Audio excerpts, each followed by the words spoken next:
Renungan harian pagi Sabtu 17 Mei 2025. Doa dalam keterbatasan. Kisah Para Rasul 12 ayat 5. Demikianlah Petrus ditahan di dalam penjara, tetapi jemaat dengan tekun mendoakannya kepada Allah. Renungan Kisah Para Rasul 12 ayat 5 menunjukkan kekuatan doa dalam keterbatasan. Firman Tuhan mengisahkan bahwa dalam saat sulit, gereja bersatu dalam doa tanpa henti untuk memberikan dukungan kepada Petrus yang dipenjarakan. Doa bukan hanya sarana komunikasi dengan Tuhan, tetapi juga kekuatan yang mempersatukan hati dan membawa perubahan. Ketika kita bersatu dalam doa, Tuhan dapat melakukan mujizat di tengah keterbatasan dan kesulitan kita. Marilah kita belajar dari kisah ini bahwa doa tanpa henti dapat membawa perubahan besar dalam hidup kita dan orang-orang di sekitar kita. Tuhan Yesus pasti memberkati kita.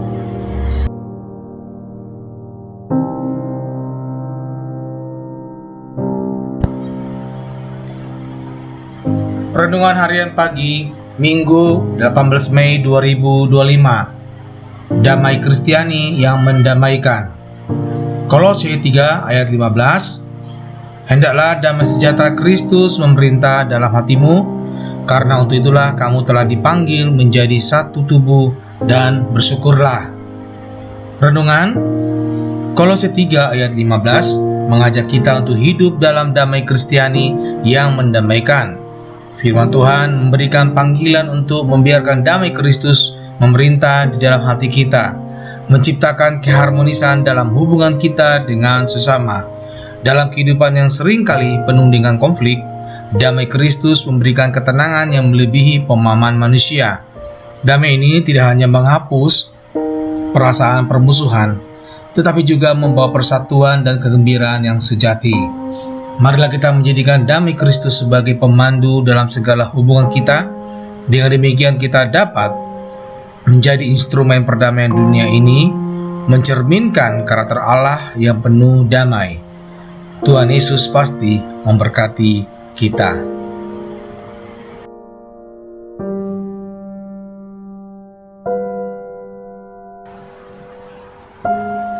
Renungan harian pagi Senin 19 Mei 2025.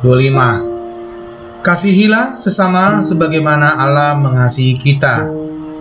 1 Yohanes 4 ayat 7 berkata, Saudara-saudaraku yang kekasihi, marilah kita saling mengasihi, sebab kasih itu berasal dari Allah, dan setiap orang yang mengasihi lahir dari Allah dan mengenal Allah. 1 Yohanes 4 ayat 7 mengajak kita untuk hidup dalam kasih. Sebagaimana Allah telah mengasihi kita, firman Tuhan mengingatkan bahwa kasih adalah esensi dari karakter Allah, dan kita dipanggil untuk merefleksikan kasih-Nya kepada sesama. Kasih bukan hanya kata-kata, tetapi perbuatan nyata yang menunjukkan kepedulian dan pengorbanan.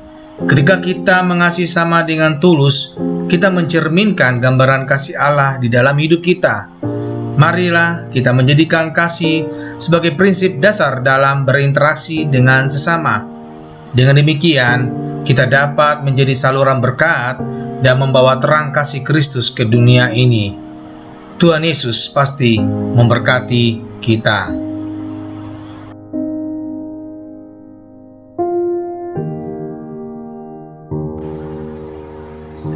Renungan pagi Selasa 20 Mei 2025. Menempatkan kehidupan pada prioritas yang benar.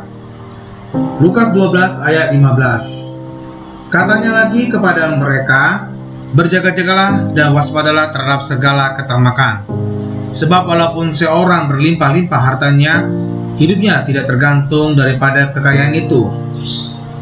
Dalam Lukas 12 ayat 15, Yesus mengingatkan kita tentang bahaya keserakahan dan menekankan pentingnya menempatkan prioritas hidup pada hal-hal yang benar. Firman Tuhan mengajak kita untuk menjauhi sikap serakah dan fokus pada hubungan yang lebih berharga daripada harta duniawi. Ketika kita menempatkan Tuhan dan sesama sebagai prioritas utama, kita mengalami kehidupan yang lebih bermakna dan penuh berkat. Kesadaran akan nilai-nilai kekal membimbing kita untuk hidup dengan bijaksana dan membangun investasi abadi di surga. Marilah kita memeriksa prioritas hidup kita, memastikan bahwa kita tidak terjebak dalam keserakahan, melainkan mengutamakan yang benar dan kekal. Tuhan Yesus pasti memberkati kita.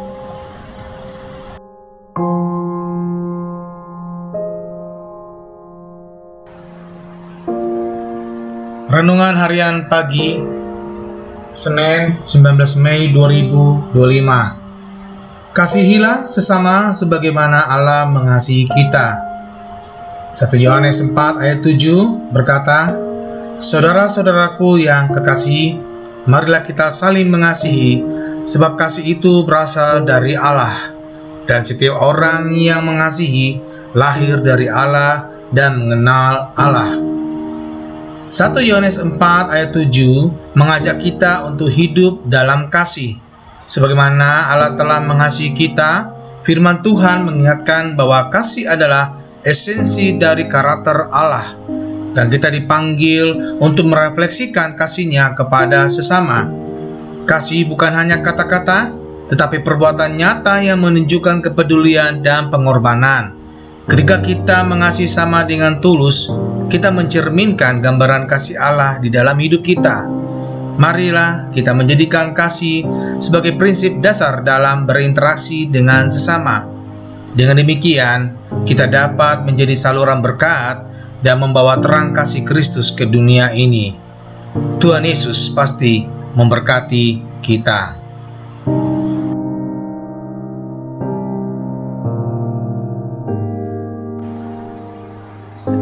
Renungan Pagi, Selasa 20 Mei 2025.